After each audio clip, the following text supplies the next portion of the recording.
Hello, beautiful people. I hope all is well. I hope all is well. I actually have a very small window of time, and I never go live on Sundays because I have a small window of time. But there are two particular videos that I've posted recently that I think is worthy of me expounding upon. And so I want to take this opportunity to do so because unfortunately, reels are 59 seconds for those who don't make them. At max, they're 59 seconds. And so there's no real opportunity to offer context. And even in this live, I'm sure after I watch the live, after 15 minutes, I'm going to say, damn, I should have said this. Y'all know how it is. Like you're in an argument with somebody and then you go to sleep and you're in the shower the next day. Like, damn, I should have said such and such and I forgot about that point. But again, if you are watching your favorite content creators, there is no way that they can really expound on any thoughts or any opinions or any analysis in 59 seconds. So I'm going to try to do it in 9. Okay, so let's start with last week's video. So last week, I made a reel about the question, what do you bring to the table? And why I don't like it. Now, in all fairness and transparency, literally 80% of my audience is female. So that means that on average, 80% of the comments are going to be from women, right? With 20% and usually less from men. And so a lot of the conversation, and many of them being heterosexual. So a lot of the responses are going to be women speaking about men. But that does not mean that women are the only ones who are annoyed by the question. It doesn't mean that men are the only ones who ask the question. I have seen and heard both men and women ask the question, what do you bring to the table to someone they are dating? Emphasis to someone that they are on a date with. And it's usually early in the game. This is not a question that people ask on date 6. This is not a question that people ask date 15. This is not a question that people ask of their actual committed mate because they already know the answer. So this is usually a date 1 question. So that's important context to understand because that's a part of the reason why I have a problem with this question. Okay, so like I said, I now have 7 minutes and I'm still going to think back like, damn, I should have said this. And I did not. So my first issue with this question of what you bring to the table, and this is what I feel like I did have an opportunity in my 59 seconds to explain in the reel, is that different people need different things. Different people need different things. Different people have different gaps. Different people have different opportunities for growth. So when you have a partnership with someone, that's my man, not some guy that I'm on a date with to get to know, then I need to assess over time where their gaps are, where their needs are, and how I can step in to fill those gaps. What's a gap for Tommy may not be a gap for Andy, may not be a gap for Michael. So the way that I show up when I was dating Tommy 10 years ago is not the same way that I'm going to show up because Tommy and Michael have different needs. Let me give you an example. So let me illustrate, right? If I am dating a chef, he's a professional chef, he loves to cook, right? The fact that I can cook might not be very valuable to him. So if he asks me on a date, well, Alison, what do you bring to the table? And I say, well, I can cook, my perceived value to him is going to be pretty low because he doesn't need that. That's not a gap that needs to be filled for him. He is professional. He does this for a living. He enjoys doing it at home. So for me to be an excellent cook is not valuable to him. So I'm trying to prove my worth on a first date with a guy that I'm getting to know and he's getting to know me. And so I'm writing this litany of things that make me valuable. I'm listing this litany of things that make me valuable. However, it's not valuable to him that I'm an excellent cook if this is what he does for a living and he loves to do it. My perceived value for him is going to be lower than that same quality to somebody who eats pizza every night and is like, damn, I need to get my health and my life together. I can't, and my money together, spending all this money on the outside.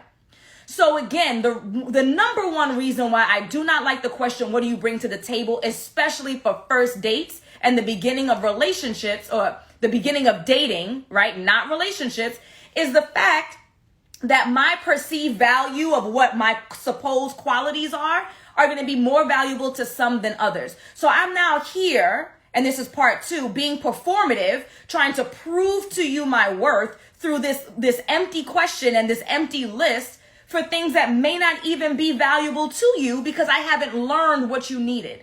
And that's why my response is, if someone were to ask me, which they wouldn't because I'm not dating, but my response is that what I bring to the table varies depending on what my partner needs. The way that I show up for my partner is going to be different depending on what my partner needs. If I'm dating someone whose finances are in a mess, then I'm going to show up as the person who has the budget, who knows how much you should be saving, who knows how to allocate funds, who's checking on your 401k, who's asking, hey, baby, did you get that insurance policy yet? That's how I'm going to show up for him because that's his need. If I'm dating someone who is extremely unhealthy and who smokes cigars and eats red meat and is drinking and all that kind of stuff, then the way that I'm going to show up for him is to be his nutritionist, right?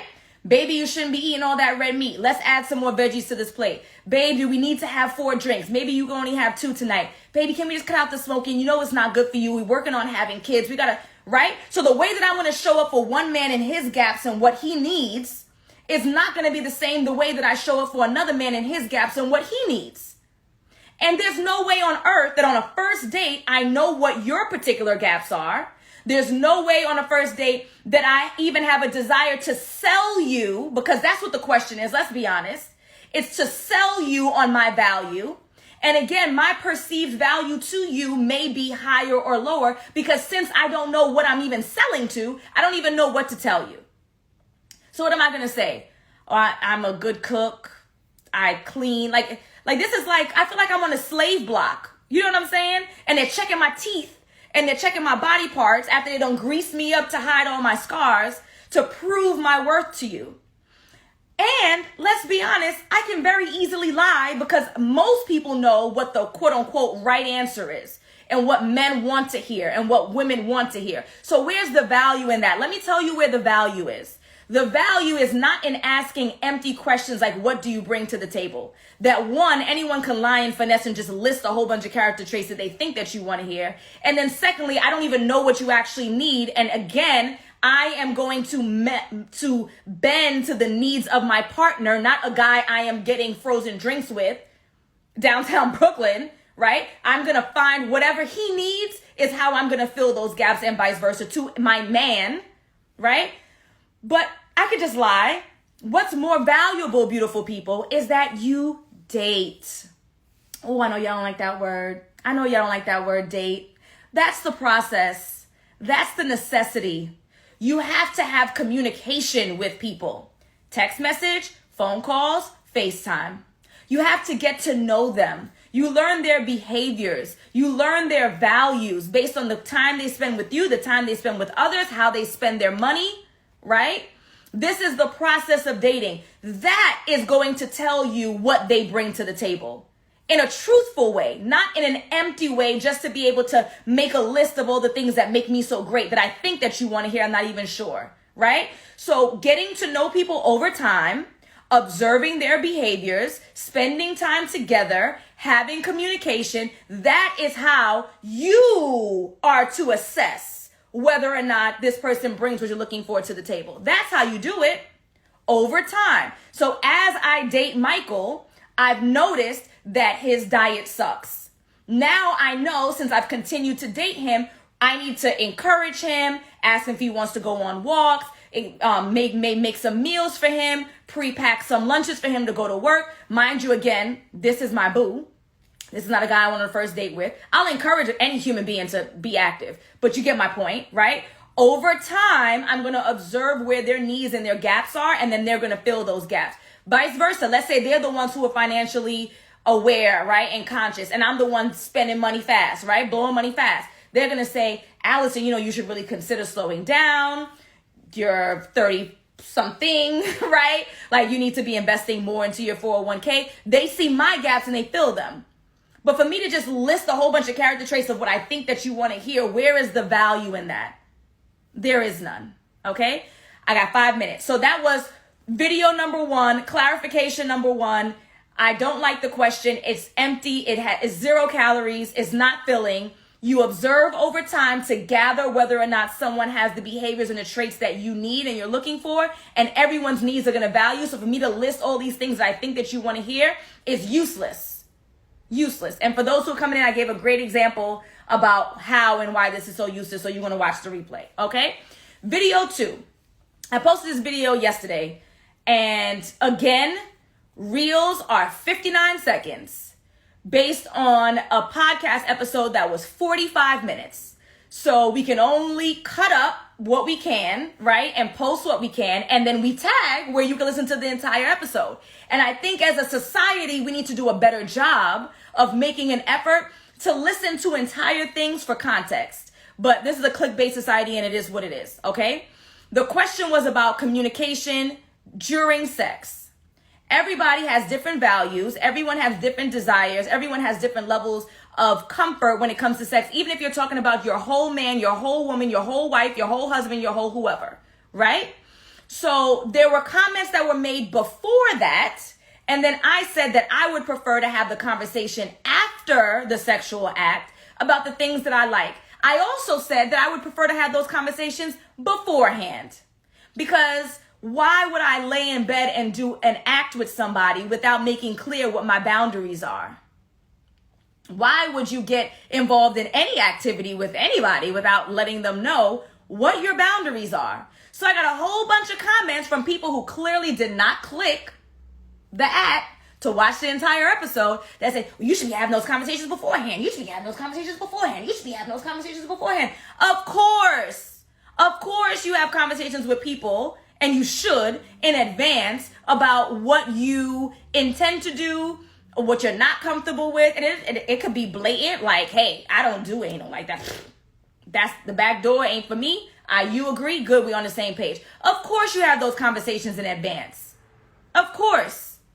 But you can't have every conversation in advance, because you have to do the deeds to see how the person performs. Now, I'm not here reading off a whole script of every motion in the ocean, how I want it to move.